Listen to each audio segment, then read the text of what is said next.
মিনু লিখেছেন বনফুল।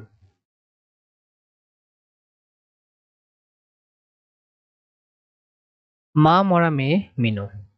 বাবা জন্মের আগেই মারা গেছি। সে মানুষ হচ্ছে এক দুঃসম্পর্কে পিসিমার বাড়িতে। বয়স মাত্র 10, কিন্তু এ বয়সেই সব রকম কাজ সে করতে পারে। সব রকম কাজই করতে হয়। লোকে অবশ্য বলে যোগেন বসাক মহৎ লোক বলেই অনাথা বোবা মেয়েটাকে আশ্রয় দিয়েছে। মহৎ হয়ে সুবিধাই হয়েছে যোগেন বসাকের। পেট ভাতাই এমন সর্বগুণান্বিত 24 ঘন্টার চাকরানি পাওয়া শক্ত হতো তার পক্ষে।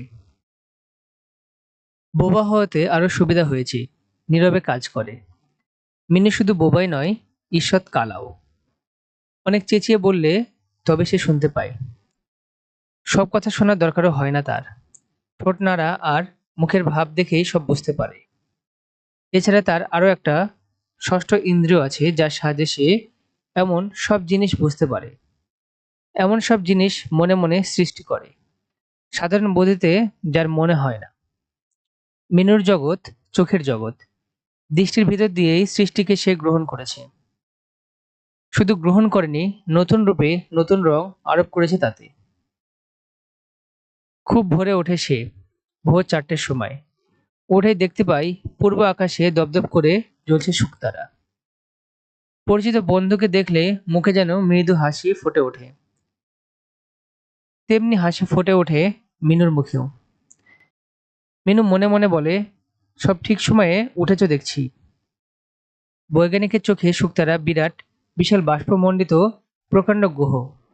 কবির চোখে নিশাবসানের আলোকদূত। কিন্তু মিনুর চোখে সে সই। মিনুর বিশ্বাসও সে তার মতো কয়লা ভাঙতে উঠেছে ভোরবেলায়। আকাশবাসী তার কাছে কোনো পিসেমশাইয়ের গৃহস্থালিতে উনুন ধরবার জন্যে। আকাশের পিসেমশাইও হয়তো রেলি প্যাসেঞ্জারি করে তার নিজের পিসেমশাইয়ের মতো। শুকতারার আশেপাশে কালো মেঘের টুকরো যেন দেখতে পায়।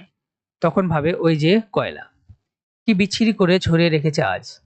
বলে আর মুচকি মুচকি হাসে। তারপর নিজে যায় সে কয়লা ভাঙতে। কয়লাগুলো হচ্ছে ওর শত্রু। শত্রুর উপর হাতুড়ি চালিয়ে সে ভারী তৃপ্তি পায়। হাতুড়ির নাম রেখেছে গদাই। আর যে পাথরটা দিয়ে ওর উপর রেখে কয়লা ভাঙে তার নাম রেখেছে শানু। শানের সঙ্গে মিল আছে বলেই বোধ হয়। কয়লা গাদার কাছে গিয়ে রোজ সে ওদের মনে মনে ডাকে, ও গদাই, ও শানু, এবার ওঠো। রাজ্যে পুয়ে গেছে, সয়ে এসে কয়লা ভাঙছে, তোমরা ওঠো। কয়লা ভাঙতে ভাঙতে সে অস্পষ্ট হিস হিস করে একটা শব্দ করে। মনের ঝাল মিটিয়ে শত্রুর মাথা ভাঙছে যেন। কয়লা ভেঙে তারপর যায় সে ঘুঁটের কাছে। ঘুঁটে তার কাছে ঘুঁটে নয়, তরকারি। উনুনের নাম দিয়েছে রাক্ষসী। উনুন রাক্ষসী কেরোসিন তেল দেওয়া ঘুঁটে তরকারি দিয়ে শত্রুদের মানে কয়লাদের খাবে। আঁচটা যখন গনগন করে ওঠে তখন ভারী আনন্দ হয় মিনুর। জ্বলন্ত কয়লাগুলোকে তার মনে হয় রক্তাক্ত মাংস, আর আগুনের লাল আভাকে মনে হয় রাক্ষসীর তৃপ্তি।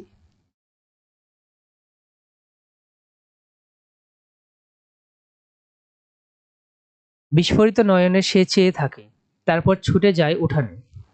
আকাশের দিকে চেয়ে দেখে সেখানে উষার লাল আভা উঠেছে কিনা। উষার লাল আভা যেদিন ভালো করে ফোটে সেদিন সে ভাবে শোয়ের উনুনে চমৎকার আঁচ এসেছে। আর যেদিন আকাশে মেঘে ঢাকা থাকে সেদিন ভাবে ছাই পরিষ্কার করেনি, তাই আঁচ ওঠেনি আজ। এভাবে নিজের একটা অভিনব জগৎ সৃষ্টি করেছে সে মনে মনে। সে জগতের সঙ্গে বাইরের জগতের কোনো মিল নেই। সে জগতে তার শত্রু মিত্র সবই আছে। আগেই বলেছি কয়লা তার শত্রু। তার আরো একদল শত্রু আছে, বলতা ভীমরুল।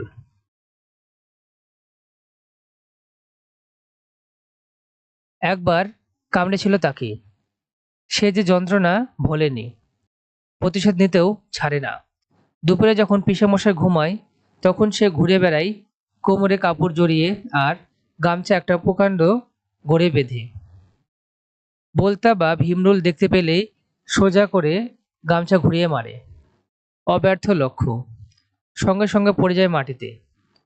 অনেক সময় মরে যায়, অনেক সময় মরে না। না মরলে ঝাঁটা পেটা করে তাকে মারে আর হিসির শব্দ করে। বলতে বা ভীমরুল মেরে সে যে খেতে দেয় পিঁপড়াদের। পিঁপড়েরা তার বন্ধু। মোরা বলতে তাকে নিয়ে যাবার জন্য শত শত পিঁপড়া ভিড় করে এসে। তারা কেমন করে পায় কে জানে। বলতাটাকে টানতে টানতে নিয়ে যায় যখন, তখন আনন্দে আত্মহারা হয়ে পড়ে মিনু। কু কু কু কু শব্দ বেরোয় তার মুখ থেকে। এটা তার উচ্ছ্বাসিত আনন্দের অভিব্যক্তি। পিঁপড়েরা ছাড়া আরো অনেক বন্ধু আছে তার। রান্নাঘরের বাসনগুলিও তার বন্ধু। তাদের নাম রেখেছে আলাদা আলাদা। ঘটিটার নাম রেখেছে পুটি। ঘটিটা একদিন হাত থেকে পড়ে গিয়ে থুবড়ে গেল। মিনুর সে যে কি কান্না! থুবড়ানো জায়গাটা রোজ হাত বুলিয়ে দেয়। গেলাস চারটে নাম রেখেছে হারু, বারু, তারু আর কারু। চারটে গিলাসই একই রকম, কিন্তু মিনুর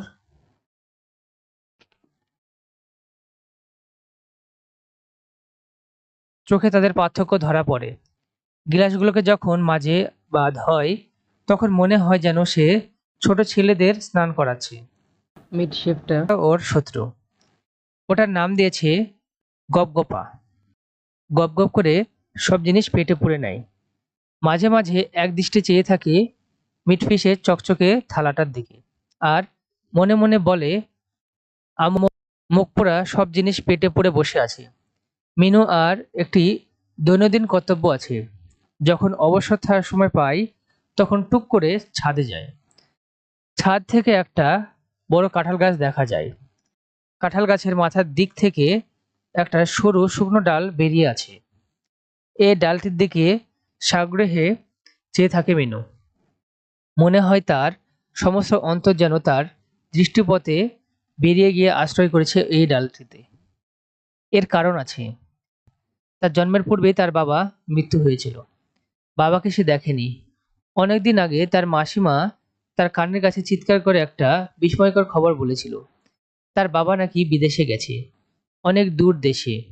মিনু বড় হলে তার কাছে ফিরে আসবে, হয়তো তার কোলে আসবে। মিনু বুঝতে পারেনি ব্যাপারটা ভালো করে। একটা জিনিস কেবল তার মনে গাঁথা হয়ে গেছিল যে বাবা ফিরে আসবে।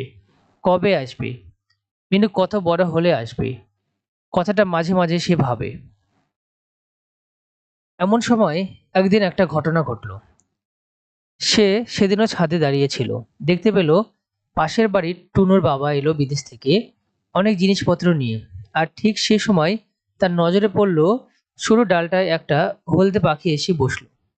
সেদিন থেকে তার বন্ধ ধারণা হয়ে গেছে ওই সরু ডালে যেদিন হলদে পাখি এসে বসবে, সেদিনই তার বাবা বিদেশ থেকে ফিরে আসবে। তাই ফাঁক পেলেই সে ছাদে ওঠে। কাঁঠাল গাছের ওই সরু ডালটার দিকে চেয়ে চেয়ে থাকে। হলদে পাখি কিন্তু আর এসে বসে না। তবু রোজ ছাদে একবার ওঠে মিনু। এটা তার দৈনন্দিন কর্তব্যের মধ্যে একটা। আর কয়েকদিন পর রাত্রে কম্প দিয়ে তার জ্বর এসলো। কাউকে কিছু বললে না। মনে হলো জ্বর হওয়াটা বুঝি অপরাধ একটা। ভোরে ঘুম ভেঙে গেল। রোজ যেমন কয়লা ভাঙে, তাই সেদিনও তেমনি গেল। সেদিনও চোখে পড়ল শুকতারাটা দপদপ করে জ্বলছে। মনে মনে বলল, সই এসেছিস। আমার শরীরটা আজ ভালো নেই ভাই। তুই ভালো আছিস তো? উনুনে আঁচ দিয়ে কিন্তু সে আর জল ভরতে পারল না সেদিন। শরীরটা বড্ড বেশি খারাপ হতে লাগলো। আস্তে আস্তে গিয়ে শুয়ে পড়ল নিজের বিছানায়। কেমন করে ঘোর ঘোর মনে হতে লাগলো। নিজের ছোট্ট ঘরটিতে মিনু জ্বরের ঘরে শুয়ে রইল খানিকক্ষণ। জ্বরের ঘরে হঠাৎ তার মনে হলো একটা দরকারি কাজ করা হয়নি। আস্তে আস্তে উঠল সে বিছানা থেকে। তারপর খিড়কির দরজা দিয়ে গিয়ে দাঁড়ালো ছাদের সিঁড়ির কাছে। সিঁড়ির কাছে কিছুক্ষণ দাঁড়িয়ে থেকে আস্তে আস্তে উঠে গেল ছাদে। কেউ দেখতে পেল না। পিসেমা পিসেমশাই তখনও ঘুমোচ্ছেন। ছাদে উঠে চোখে পড়ল লালে লাল হয়ে আছে পূর্ব আকাশ। বাহ, চমৎকার! আজ উঠিতেছে শোয়ের। একটু হাসলো সে। তারপর চাইল সে সরুর ডালটার দিকে।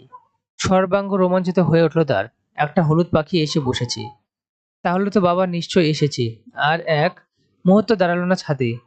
যদিও পা টলছিল, তবেও সে প্রায় ছুটে এলো বাইরে। এই ছিল মিনু গল্পটি। এখানে কিছু শব্দার্থ ও টিকা আছে, দেখো। পেট ভাতায় বলতে পেটে ভাত, প্রয়োজনীয় খাদ্যদ্রব্যের বিনিময়ে।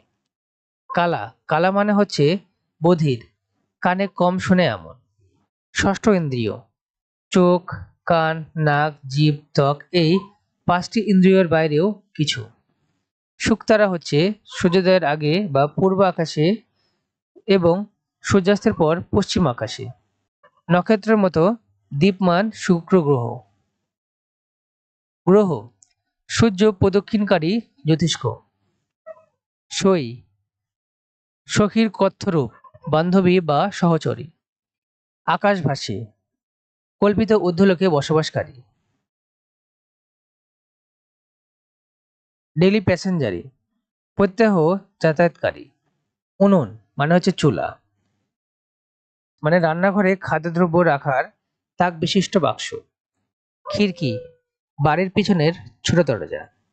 রোমাঞ্চিত, পুলকিত অথবা আনন্দিত।